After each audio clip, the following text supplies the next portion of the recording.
মোশি আর হারুন ফরৌনকে বলল, ইসরায়েলীয়দের ঈশ্বর বলেছেন তার সন্তানদের মুক্ত করো, নতুবা তোমার ওপর ভয়ঙ্কর বিপদ আসবে। কিন্তু ফরৌন সে কথা শুনল না। তাই ঈশ্বর মিশরের সমস্ত জলকে রক্তে পরিণত করলেন। কেউ সেই জল পান করতে পারল না। তারপর তিনি মিশরীয়দের বাড়িগুলিকে ব্যাঙে ভরিয়ে দিলেন। চারিদিকে ব্যাঙে ভরে গেল। তবুও ফরৌন কিছুই শুনল না। তখন ঈশ্বর মিশরের আকাশকে মশাতে ভরিয়ে দিলেন। সেগুলি মিশরীয়দের ধুলোর মতন ঢেকে দিল। তারপর ঈশ্বর সারা মিশরকে মাছি দিয়ে ভরে দেন। তবুও ফরৌন কোনো কথা শুনল না। এবারে ঈশ্বর মিশরের সমস্ত পশুদের হত্যা করলেন।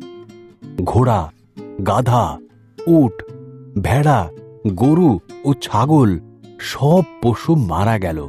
তারপর ঈশ্বর মিশরীয়দের শরীর ফোঁড়ায় ভরে দিলেন। ঈশ্বর শিলাবৃষ্টি ঘটালেন। এর ফলে মিশরের সমস্ত শস্য নষ্ট হয়ে গেল। এমনকি বার্লি ও ফুলের বীজও নষ্ট হয়ে গেল। এরপর তিনি পঙ্গপালের দল পাঠালেন, যা সমস্ত ফল খেয়ে ফেলল। তবুও ফরৌন কোনো কথা শুনল না।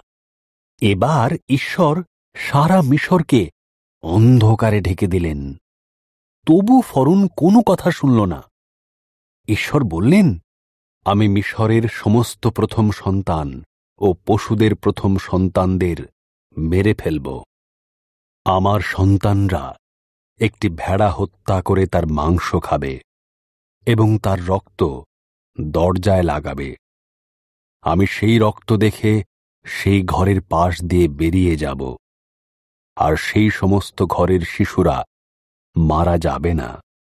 তোমরা একে তাড়ি শূন্য রুটির পর্ব বলবে এবং সব সময় মনে রাখবে।